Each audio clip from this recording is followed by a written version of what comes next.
Hello and welcome to another Patreon-only video. This time I am reviewing the final 2 episodes of Star Trek the Animated Series. So this will be my final review for the animated series. We're here, guys. We made it all the way through the animated series.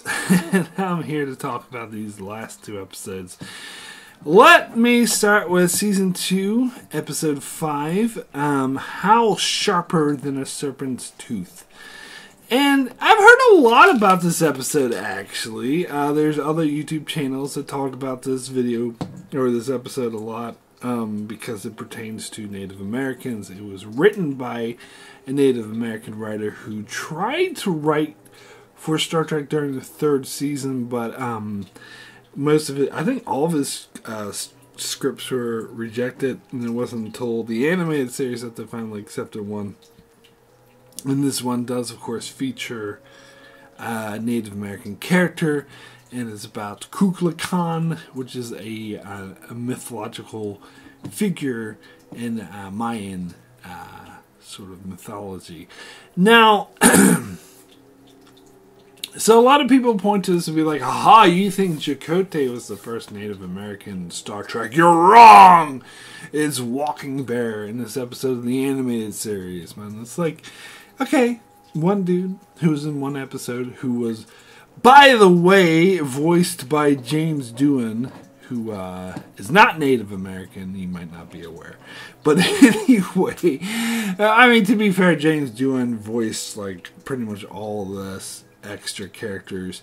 Why they had him do it, I don't know, because he doesn't do a particularly good job. I mean, he's fine as Walking Bear, but as Kukulkan, his voice gets really silly sometimes. But anyway, I'm off on a tangent.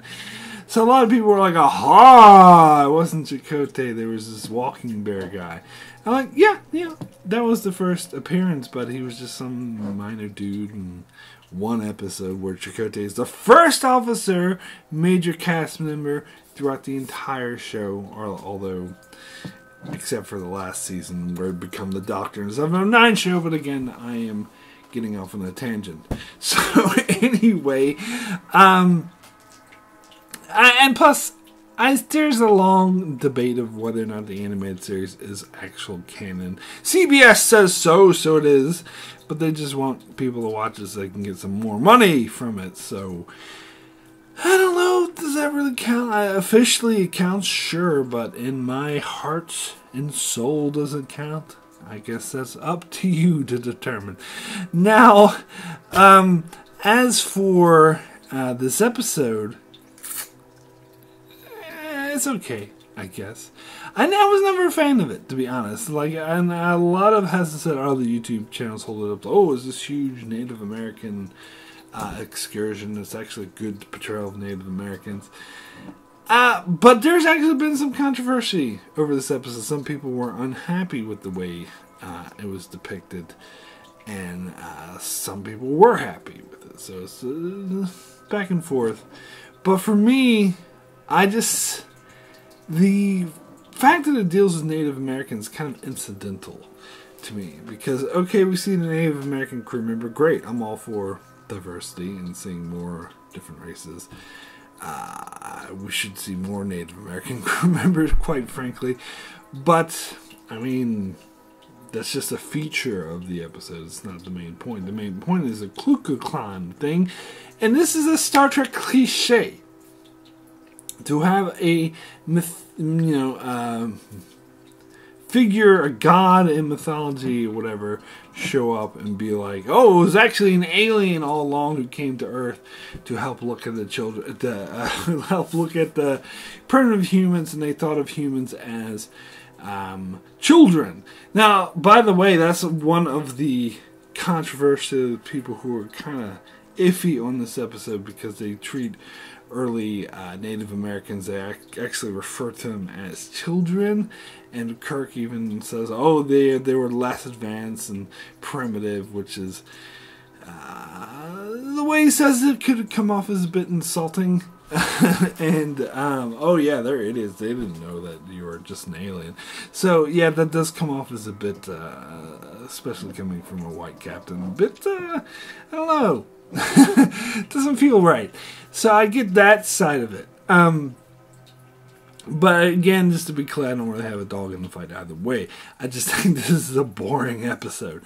Because it does the whole cliche of, oh, the god comes, just like they did with the Greek gods and who mourned for Adonis or whatever when Apollo showed up. I mean, I think that's stupid. I think that whole concept is dumb. And frankly, this episode, it never really got deep into Native American culture. I mean, Kukulkan could have they could have rewritten the script where Kukulkan was Thor or Apollo or fucking Yahweh. And it would have played out exactly the same. It wouldn't have made a difference. It's just the whole point of this episode is this powerful alien thought they visited Earth and thinks they should look after humans. And plus the way it's portrayed, like, it goes, I am the god Kukulkan, will you children tell me of your hate? And like this whole episode, the Kukulkan was like trying to provoke the Enterprise crew and was like, why aren't you being more violent? Be violent, be violent. And then all of a sudden he's like, oh, you are so violent. I'm trying to teach you to be peaceful, but you won't be peaceful because you're so violent. What? What the fuck are you talking about, man? This whole time they're like, Kirk is like, no, we won't hurt you. And then all of a sudden he says, you're too violent. It makes no sense. And it's frankly just a boring episode. Now, I don't think this episode's terrible, because it is somewhat interesting. Kirk and the crew going on the ship and having to escape and deal with this powerful energy being. I love the animation in this episode, by the way. The drawings of Kukulkan was actually really cool, and how they have all these different animals, and they had this like electric cat beast or whatever that Kirk had to hyper spray.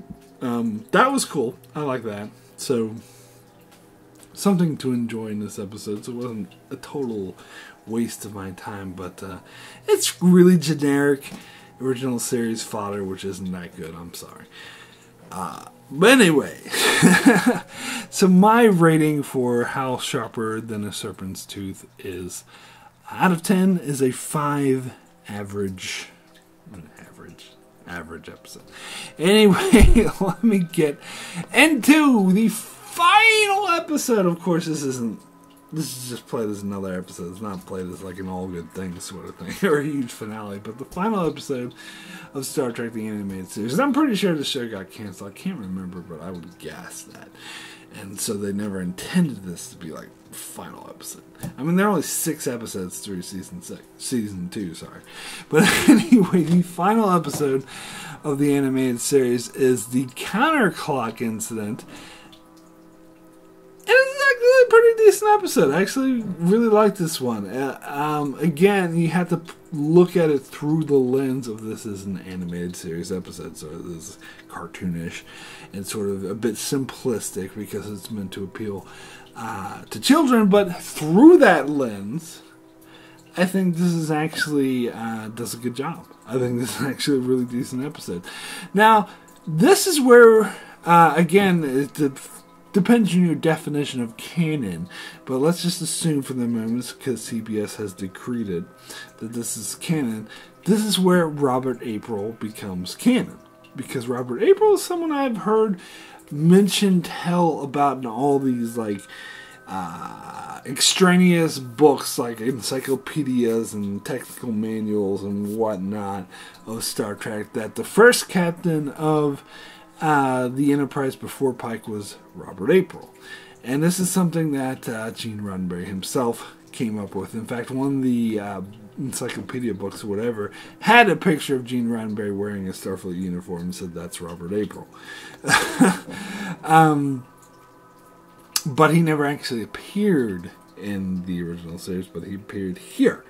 And this episode So this is where we see Robert April. He's an old man with his wife, and they're just saying, "Oh, we're so old." And of course, he's voiced by James Doohan. Of course, he is. Anyway, so they, the Enterprise, tracked the ship that's like running straight towards a supernova, and they're like, "What the fuck are you doing?" And they try to stop them, and the ship, like, this lady hails them and says, "Let go of me, I'm trying to get home." And of course, like, when she speaks, she's in reverse, and like Spock like figures out, or Horror I think figures out. She's like, the universal translator saying this is in reverse, so it's going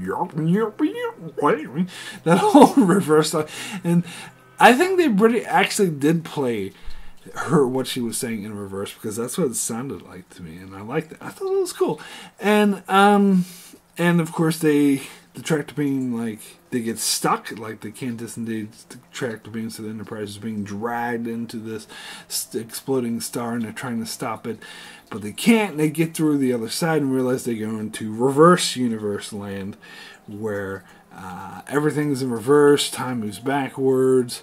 It's like Benjamin Button land, where people are born old and they die young. And she says, "Let me introduce you to my son," and it's some old dude, and there's like a little baby in the crib, and "Oh, that's my father."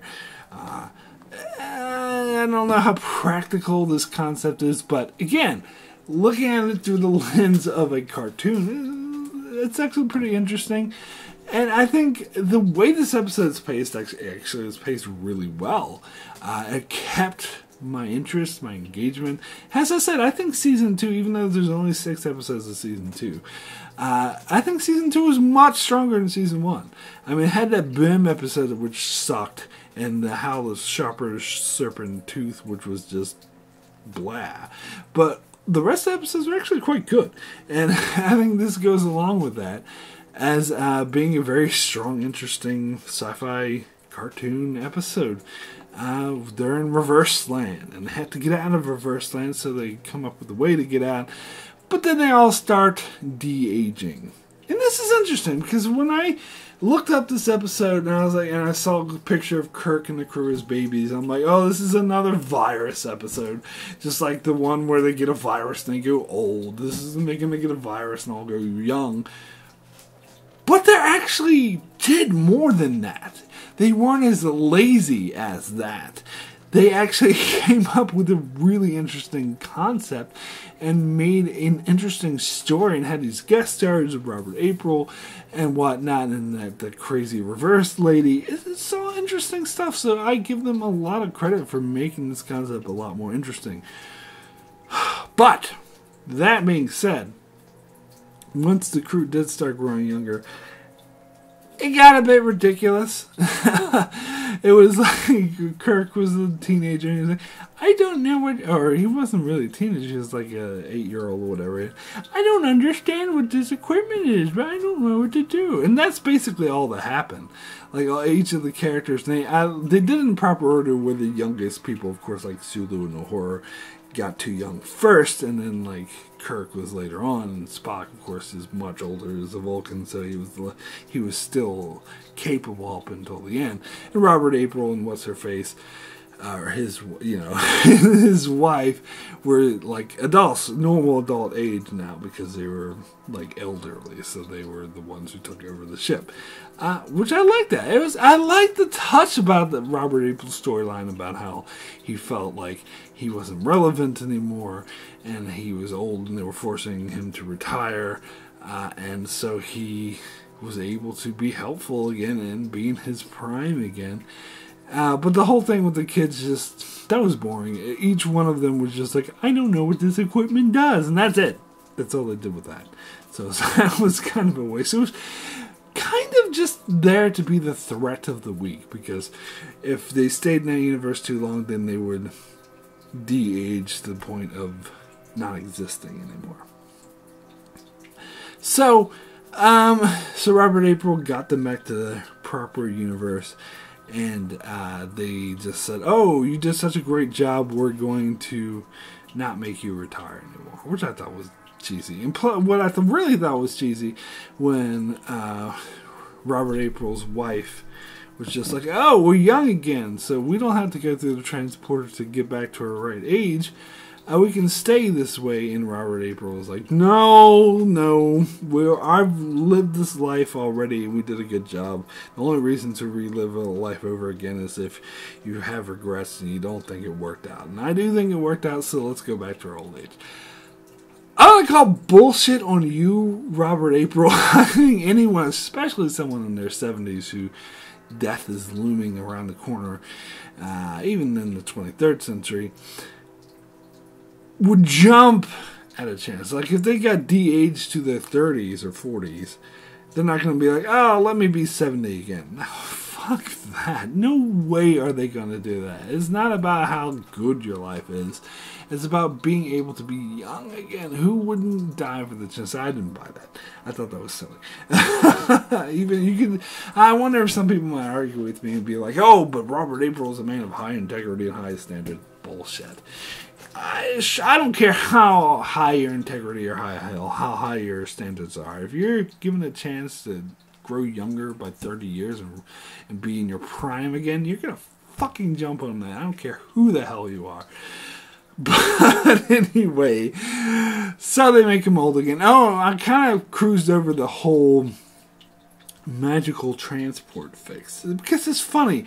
I forgot that small detail about this episode because this means this is kind of a prototype because they did this in a couple times in the Next Generation when I was covering Next Generation because there was I think there was this episode, I think Lonely Amongst Us, where Picard was taken over by an alien. He beamed himself into space and they were able to use the transporter to magically reform him.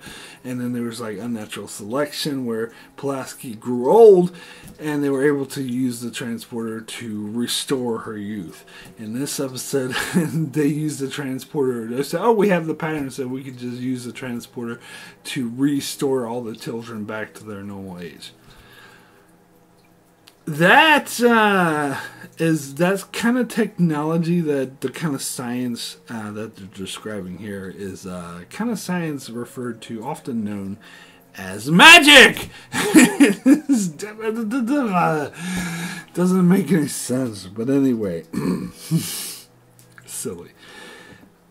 This was a good episode. I liked it. So my rating for the counterclock incident out of 10 is an 8. Extremely good. So that is it. I'm done, y'all. I'm done covering the animated series. I shall return next month for my top 10 best episodes of the animated series, as well as my top 5 worst episodes of the animated series. This video will go live on my channel, but not until a couple months after. So you guys, Patreon supporters, will get the exclusive 2 months in advance on this top 10 animated series, and after 2 months I'll release it on my channel for everyone else to see. But anyway, thank you guys so much for supporting the channel. As always, very much appreciated. Hope you guys have a good one, and we'll see you next month.